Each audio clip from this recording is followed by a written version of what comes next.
Well, good afternoon, everybody, and welcome to this Yen Group ESOP Centre discussion on the Employee Share Trust.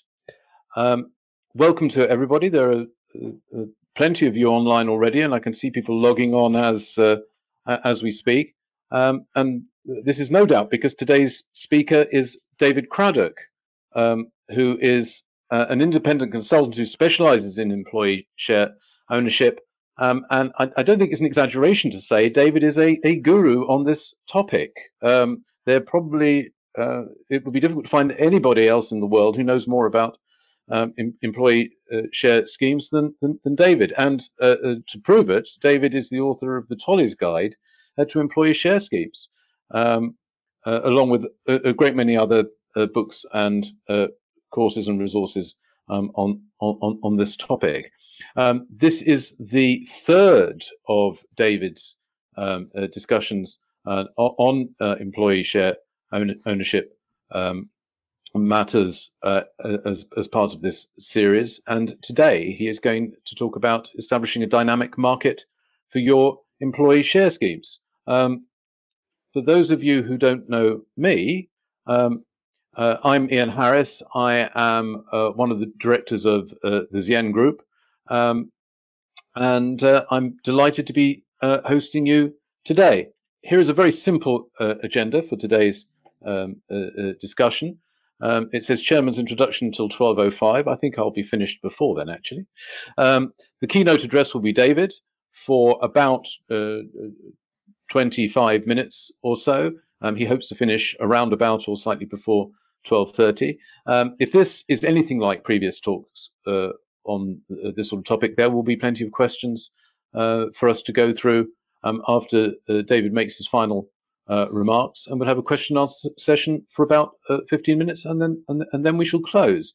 Before David starts, I would just like to say a word of thanks to our sponsors. This is part of a series sponsored by those who sponsor the Financial Services Club, or the FS Club. And this is a list of all of the people who help to make this webinar series happen. And without their sponsorship, it wouldn't happen. And so we are very grateful to them for allowing us the leeway to have this wide-ranging series of topics. So without further ado, I'm going to sort of get out of your way, and other than moving on the slides for David, so I'm going to hand you over to David Craddock, who's going to talk about establishing a dynamic market for employee share schemes. David, the floor is yours.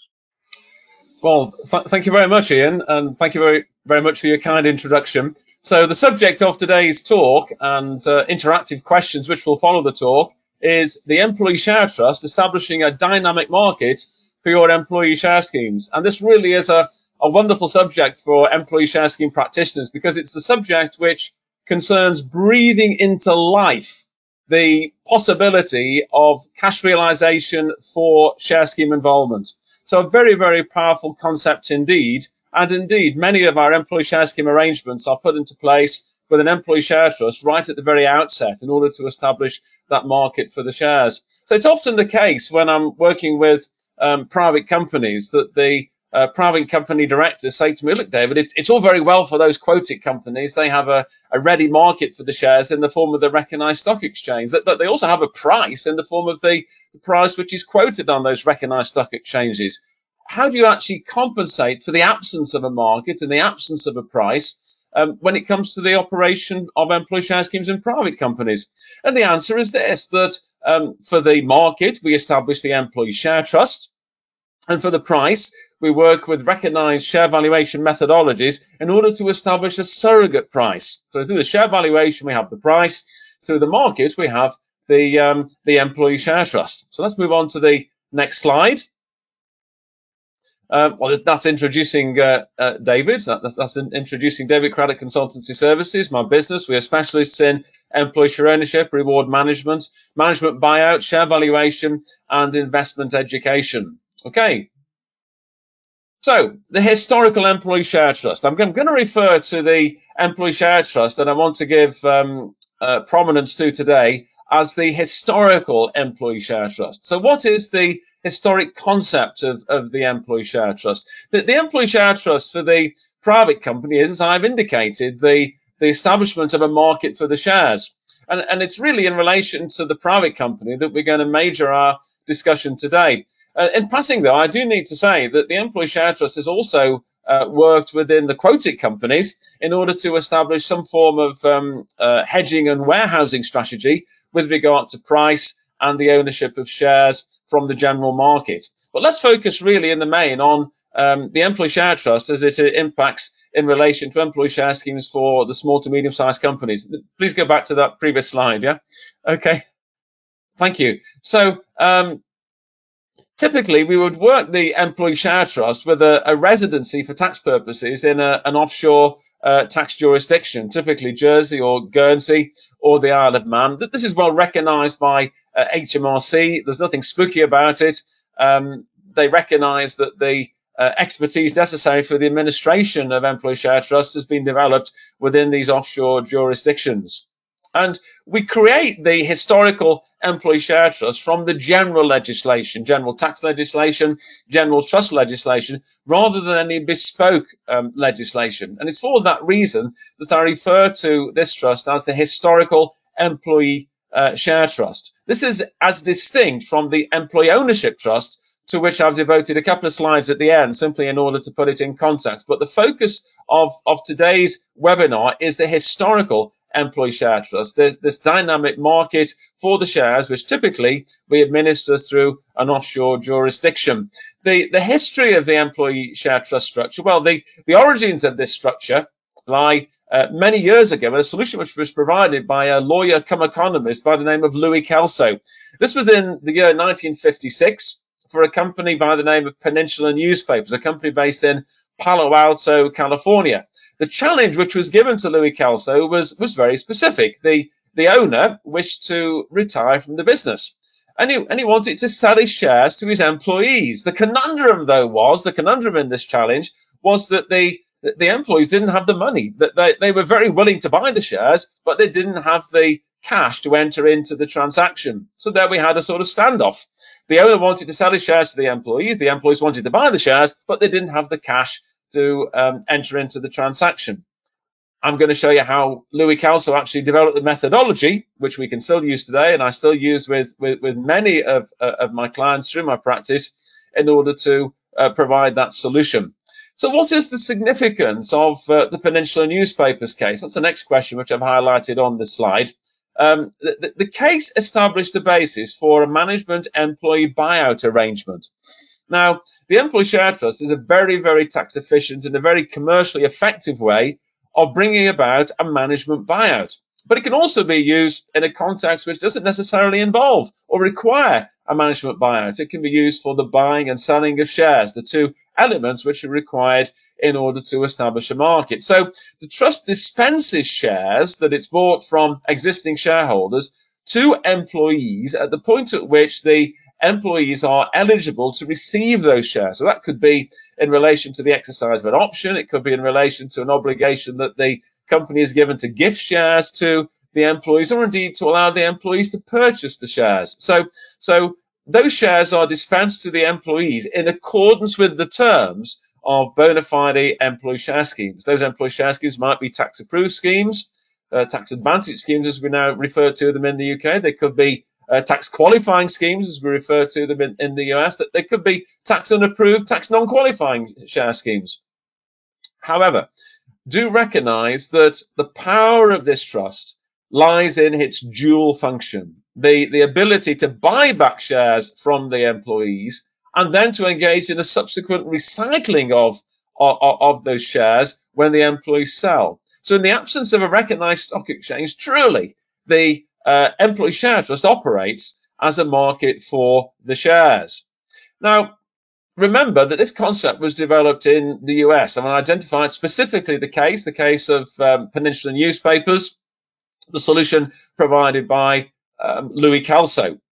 But the case also established the express linkage in the US between succession planning and also pension provision for retirement, in that the employees sell in the Louis Kelso model in 1956, Palo Alto, Peninsula newspapers, at the point at which they retire from the company.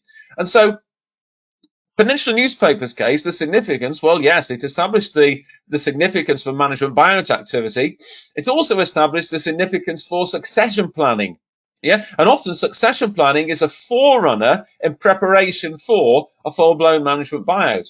It's also established the credibility of employee share schemes as a means of providing pension provision. Now, we're somewhat away from that in the UK, from a recognition of that concept even, but we actually do provide that arrangement through our employee share trust. We seek to be ahead of the game, and indeed the opportunity for people to retire and take their benefit through a sale of shares to the trust, providing a well-earned pot of money for purposes of their retirement.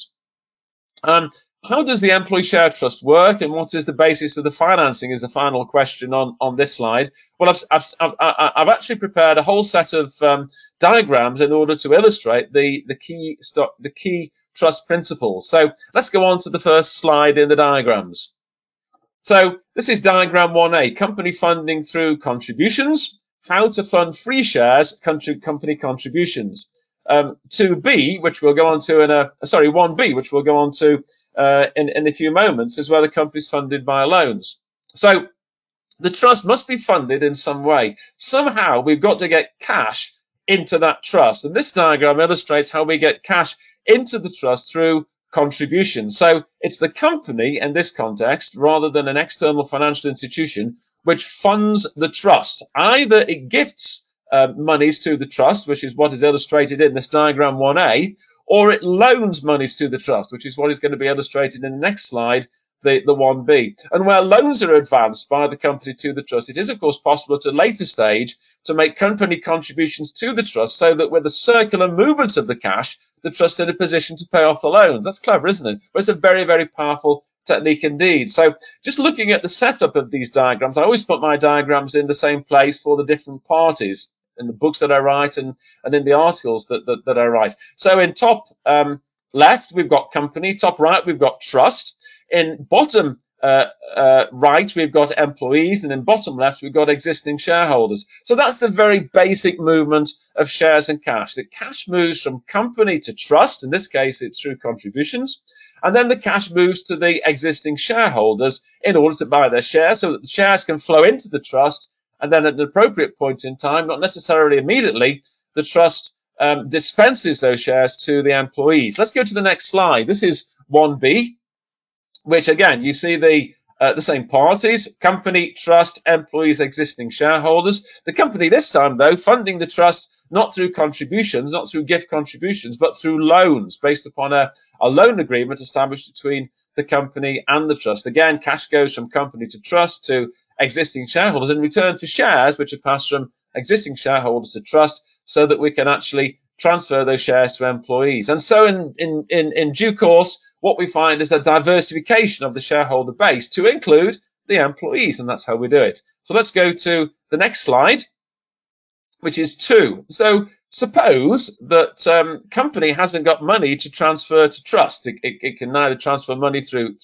gifts or indeed through loans. So in this particular scenario I've set up here, the company is cash poor, but it's asset rich. Yes, and so in those circumstances, it can use its assets as a collateral, as a guarantee, in order to provide bank funding, so that guarantee goes to bank, and in return, bank funds the trust. Either way, we're getting cash into the trust. Remember, it's always necessary to get cash into the trust so that cash can be get paid out to the existing shareholders in return for the shares which are transferred to the trust, and the trust in due course dispenses those shares to the employees. Let's move to the next slide.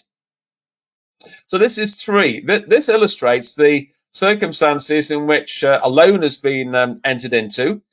And so how is that loan managed? Yes, well, this illustrates how dividends and contributions can be made from the company to the trust in order to enable the trust to make the loan repayments to the bank together with the interest charges. And in this particular type of scenario, there would be no waiver within the trust deed for the trust not to receive dividends. Clearly, we need the trust to receive dividends in this model, and therefore there would be no dividend waiver. So cash moves from company to trust by way of dividends and contributions.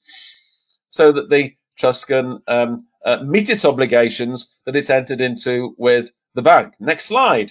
So on this slide, this illustrates how the employees become shareholders through the transfer of the trust shares. So what I've sought to illustrate here is that once the employees receive the shares, well, they then become existing shareholders, don't they? And so what we find is the opportunity to recycle the shares, generation upon generation, as happened in the Peninsula newspapers case, to recycle the shares generation upon generation. So we have an in perpetuity arrangement facilitated through the existence of the employee share trust. Let's go on to the next slide. So this illustrates a really powerful principle indeed, the identity of interest. This was one of the principles that was established by Louis Kelso, identity of interest. And this is where the share valuation becomes absolutely crucial, because the share valuation establishes the price for the shares. And it's around that developing value, that developing price, that we have the totem, that acts as the totem around which everybody who has an interest in this developing value, whether it be existing shareholders or employee shareholders, management shareholders, external shareholders, that's the totem that unites everybody. Everybody wants to see a growth in the share value. Why? Because they have an interest in the share value growing. There is therefore what we call the identity of interest. And look, the second bullet on this slide goes right to the very, very heart of the case for employee share ownership and why employee share ownership works. That if the employees have an interest in the shares that have the developing value, then they're going to be much more inclined to develop value for the company and benefit not just themselves, but the existing shareholders. You see how that works, how the identity of interest works. Give them an interest, and they're going to be so much more motivated in order to drive forward the business and develop the value. Next slide. So the operating agreement, the trust deed, of course, is essentially the constitution of the trust. But in addition to that, we need to have an operating agreement between the company and the trust in order to establish the terms on which the trust will actually conduct its relationship with the company. So under the operating agreement, the trust does indeed agree to dispense shares to the employees on the recommendation of the company, provided the company has arranged for cash to be supplied to the trust. A very, very important proviso, because the trust can't buy the shares unless it has cash. Remember the all-important transfer of cash to the trust, whether it be through loans from the company or gifts from the company, or indeed loans from a third-party banking institution, financial institution. So the trust must have the cash in order to be able to buy the shares, which it can then in turn dispense to the employees. I've also illustrated on this slide that I always recommend that the relationship between the company and the employees is preserved in the actual employee share scheme arrangement. It's not a good idea to have the trust entering into option arrangements or gifting arrangements. The fundamental relationship is with the company. And although the share option contract or the share gifting contract or the share purchase contract is separate from the contract of employment, it will follow the line of the contract of employment in being a direct relationship between the company and the employees. Actually, just to major on that point, very important that the share option contractual arrangement is separate from the employment contract. This is so that in the event that the employee leaves the company, that he or she doesn't have a claim against the company for, let's put it this way, share benefits not yet realized as a consequence of the leaving. Let's go to the next slide. Yes, the relationship within the trust structure. Remember that the employee share trust in itself, okay, the employee share trust in itself that doesn't provide the benefits that an employee share scheme provides. The employee share trust facilitates, it lubricates, it oils the operation of the employee share scheme so that the employee share scheme is capable of delivering value to the employees and providing this market for the shares, which is so necessary for the operation of the employee share scheme. But the employee share scheme document itself share option contract, gifting contract, purchase document, is technically separate from the trust. The trust, of course, will have reference into it the employee share schemes and the fact that it's operating in tandem with the employee share schemes. So this particular slide is intended to illustrate the fact that the company cannot give instructions to the trust. The trust has a legal independence, and the trustees are always right to guard jealously that independence. So the company makes recommendations. The company makes recommendations to the trust, which the trustees consider.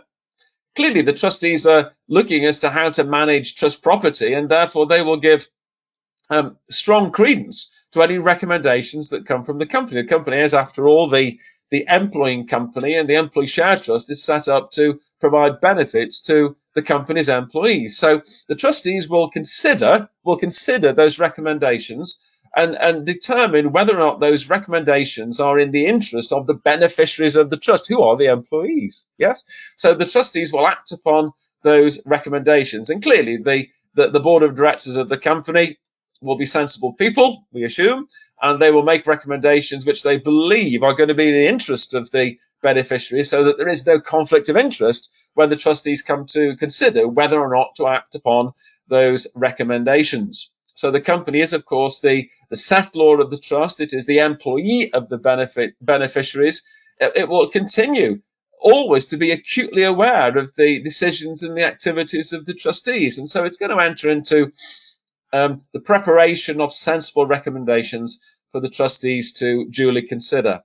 Let's then move to the before we move on to the next slide. Yes, I've also illustrated the beneficial interest which the employees have. That's as distinct from a legal interest. Remember that it's the trustees who have the legal ownership of the shares, but the whole purpose of creating a trust, for whatever purpose, whether it be an employee share trust arrangement or a private trust or inheritance tax arrangements, whatever it might be, it's always to establish two types of ownership. Yeah, the legal ownership, which the trustees have, and the beneficial ownership, which the beneficiaries have. And in the case of the employee share trust, of course, it's the employees who have the beneficial interest. Okay, let's go to the next slide.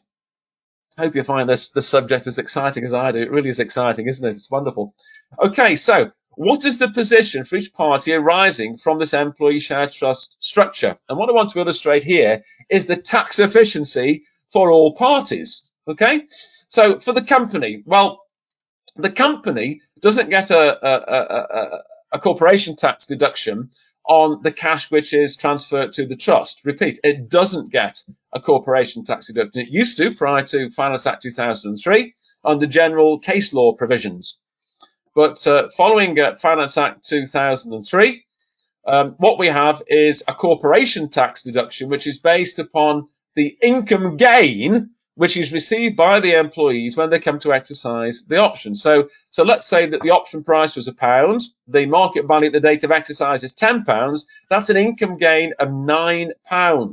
That £9 is then transported, whether it's subject to income tax relief or not in the hands of the employees. That amount of £9 in that example, that income gain, is transported into the corporation tax computation of the employing company under Chapter 2 and 3 of Part 12 of the Corporation Tax Act 2009 in order to reduce the profit assessable to corporation tax. So just as the employee is receiving a tax-efficient return, so the company has a tax-efficient corporation tax deduction. It's the process of symmetry which the UK legislation imported from the US, where a similar principle had operated for many years. And I actually sat on the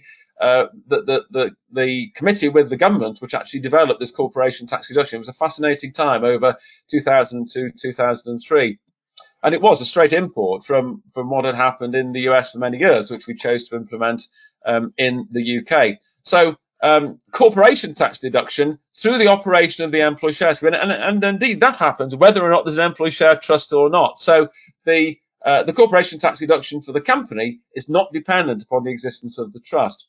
The employee share trust itself, well, provided we cite it in a regime which is non-UK resident, so that any sales, gifts, or transfers of shares from the trust are not subject to UK corporation tax. Well, that's the first step to achieving the tax efficiency for the employee share trust. Site it in a place like Jersey or Guernsey or the Isle of Man. I pretty much put all mine into Jersey.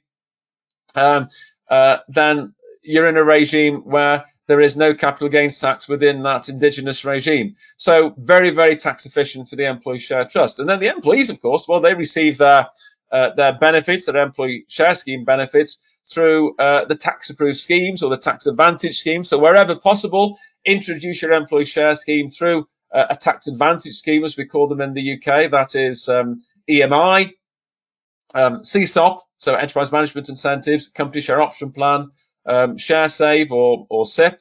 In the US, we've got the tax qualifying plans. But we can, of course, create tax efficient scheme arrangements or plan arrangements through the general legislation. There are lots of ways in which we can do that. And in subsequent seminars and webinars, I explain how that is possible. For the company, then tax efficiency through the corporation tax deduction, for the trust through the non-resident status, and through the employees through the tax efficient schemes.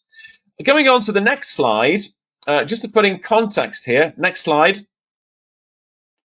Next slide, thank you. The employee ownership trust is something very, very different. The employee ownership trust is something very distinct and very different from what I've called the historical employee share trust, and for which I've provided these expositions up to this point in time in the webinar. The employee ownership trust was introduced through Finance Act 14.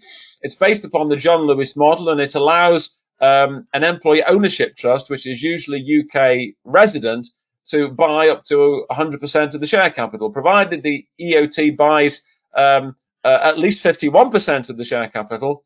Then there is no capital gains tax whatsoever on the sale of the shares to the EOT. Bear in mind, it's wise, in my view, not to sell 100%, because then you still have the opportunity to introduce employee share schemes. If you actually introduce an arrangement whereby the EOT purchases 100% of the shares, and there are no shares left in order to recycle into employee share scheme arrangements. The EOT is essentially an alternative to a takeover trade sale or a flotation on a recognised stock exchange. It's funded by the company, and it can be funded through a whole series of deferred consideration payments. Let's just go on to the next slide. This identifies the two benefits of an EOT. An EOT offers this capital gains tax exemption, to which I've already alluded, 100% tax relief on the capital gains just generated from the sale of the shares to the trust. But it also offers the opportunity for tax-free bonuses up to £3,600 per year to be paid to each qualifying employee within the company. That doesn't mean everybody gets 3,600. I suppose it can be if the company wants that to be the case. As long as it's on some sort of same terms basis, linked typically to salary and length of service, then that's fine. But I've included the employee ownership trust, the short exposition on that in this webinar, simply in order to identify that it is something distinct from what is the main subject of our webinar today, what I've called the historical employee share trust, which operates through the diagrammatic approach, which I've illustrated through this slideshow. Next slide, please. Thank you, Ian. So yes, this is for me to wish you and my staff as well, to wish you all the very best wishes for your business initiative, your employee share scheme initiative, and that we are available to provide specialist knowledge and advice in employee share schemes, reward management, management buyout, share valuation, and investment education. I just make this one reference to my book, Tolley's Guide to Employee Share Schemes. I simply bring that to your attention because you've been kind enough to come and listen to this webinar today. And if you want to learn more, then you can buy the book. Well, we're just a minute before 12:30. I think I'm on time, Ian. Let's open up for interactive questioning. David, thank you very much. Your timing is absolutely impeccable. And we have several questions have come in already. I would actually like to sort of hog the floor for just a moment before I ask some of these questions that have come in, and just wonder what types of company you think particularly lend themselves to to this sort of arrangement. And I'm particularly thinking about what types of employee you think would be incentivized by this type of scheme. Does it work particularly well for retail companies? Does it work particularly well for professional type environments? What is your experience of that?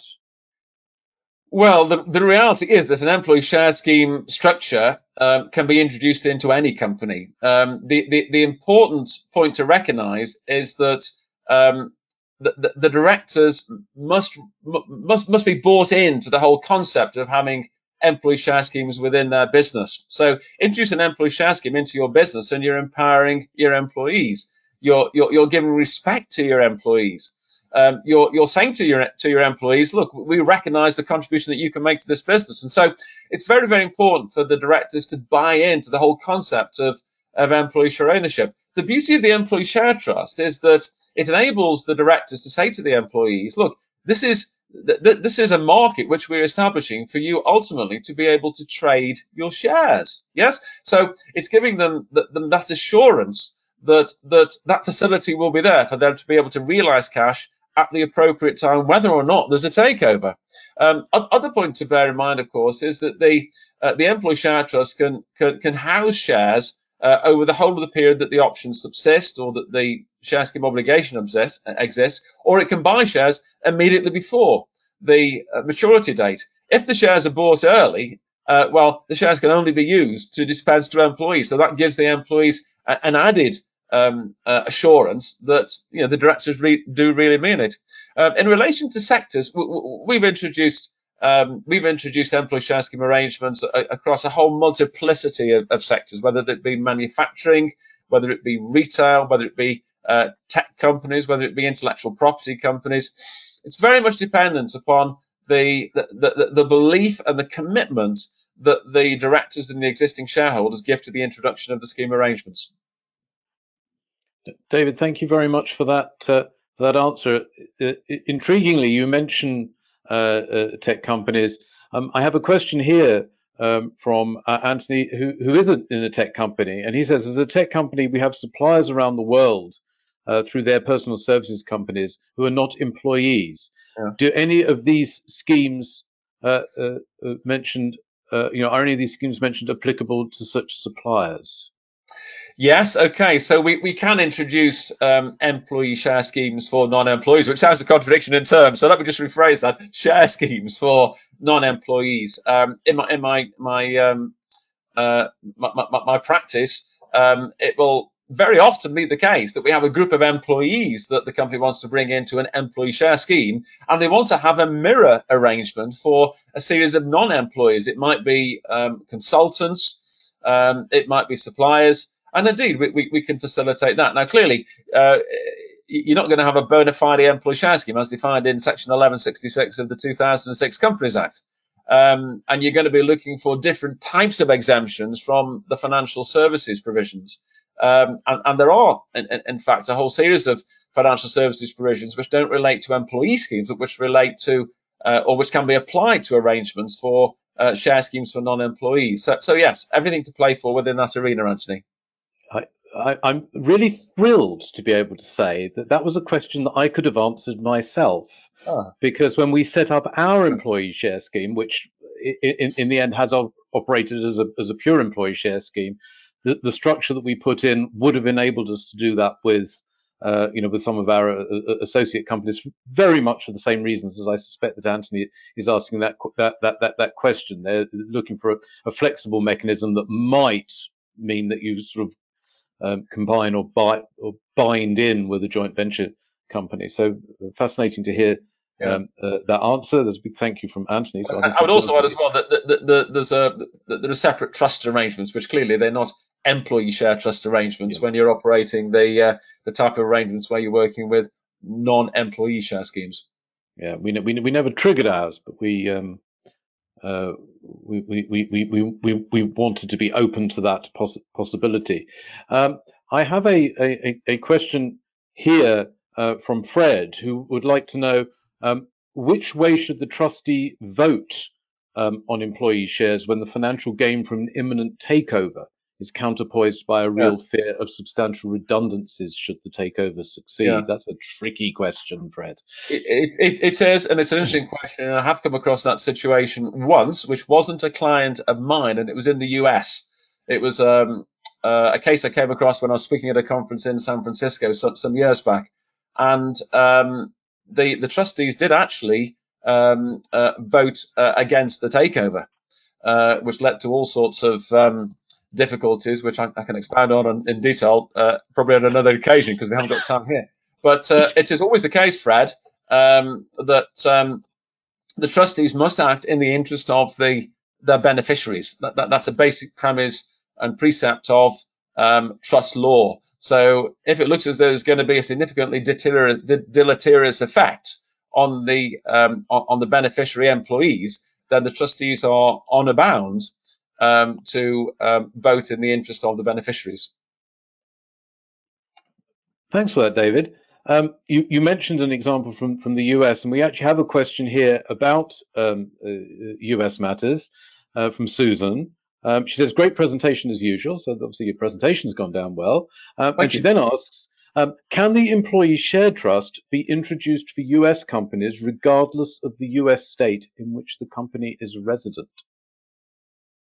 Very interesting question. Well, she's asking the question specifically in the context of a US company with presumably with US share plan arrangements, as they call them there, whether they be tax qualifying or not.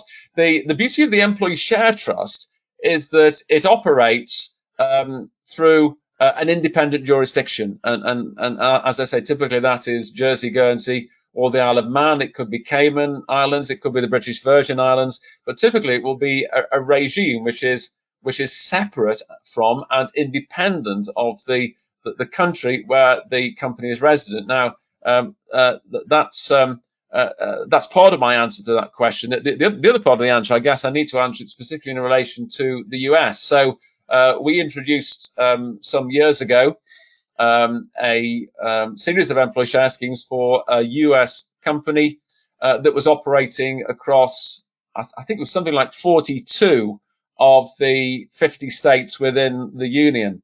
And clearly we checked out that point in relation to the operation of the employee share trust in relation to the state laws of every state, recognizing that state laws are different from federal laws and state laws will differ between states. And the due diligence concluded that there wasn't a problem for any of those 42 states. So hopefully that gives you some good evidence, Susan, in relation to that specific question. That's great. And by the way, I should say the last couple of questions are definitely questions I wouldn't have been able to answer myself. Right. I await them. No, those two, you've had them. The next one, I think I might be able to answer.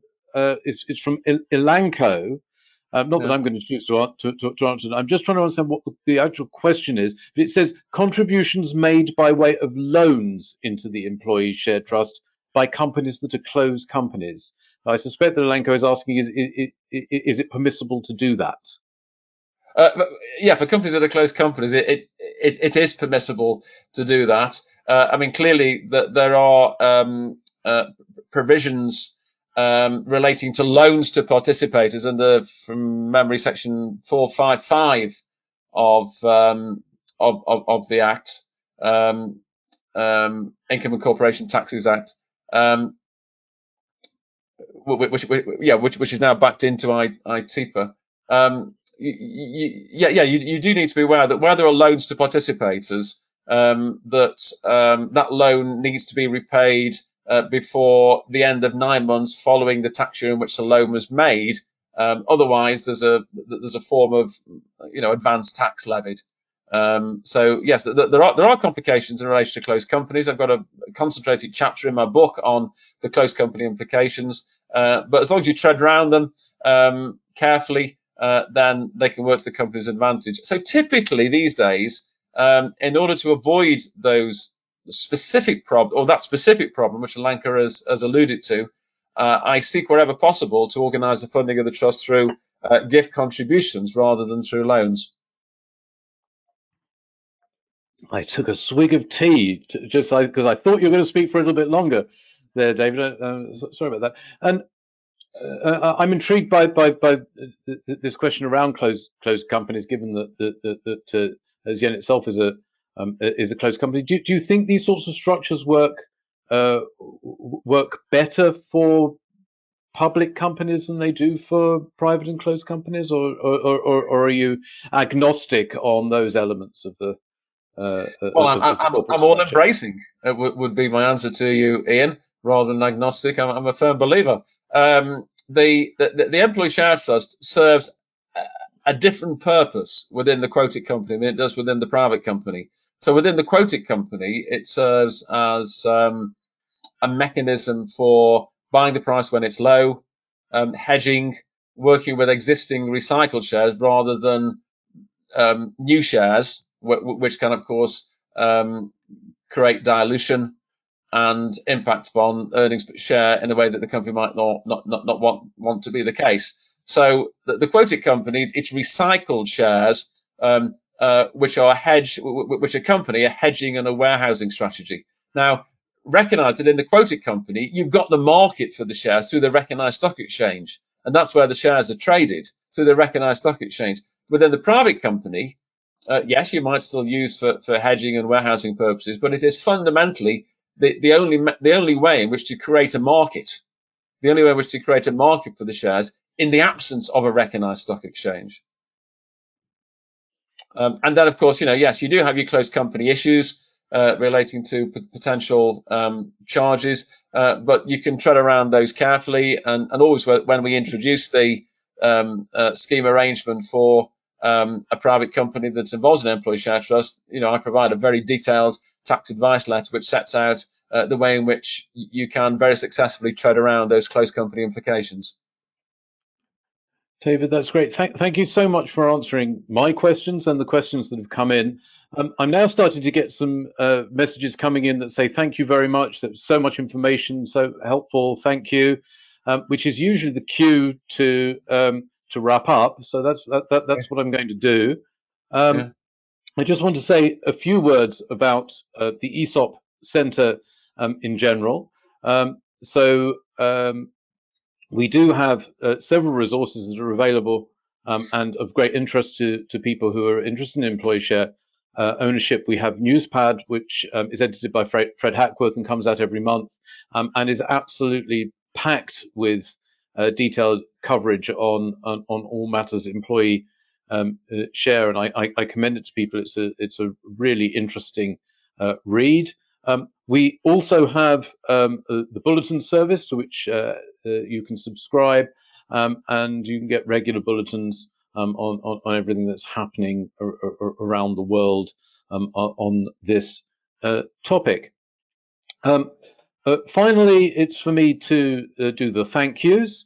I again would like to thank our sponsors, whose generosity enables us to put on this series of webinars for everybody.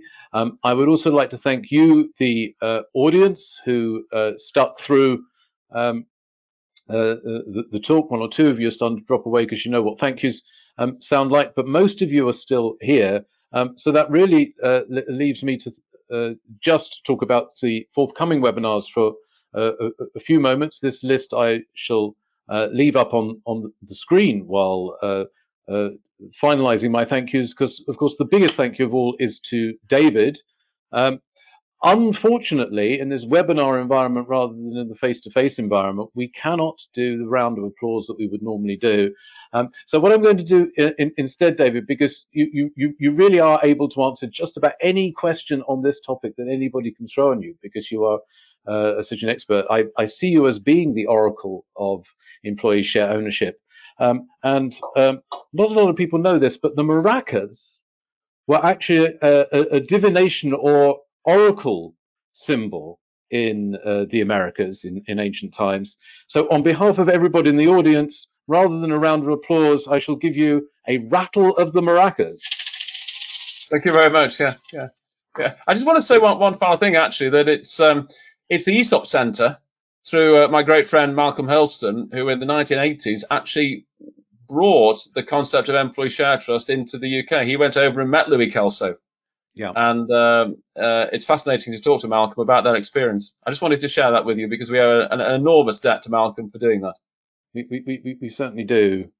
David, thank you for that, and thank you for your time today. We're looking forward to seeing you again in a few weeks' time. So those of you who've enjoyed this webinar, there is more of David to enjoy as part of this series. So just once again, thanks to David, thanks to everybody, and enjoy the rest of your day. Thank you.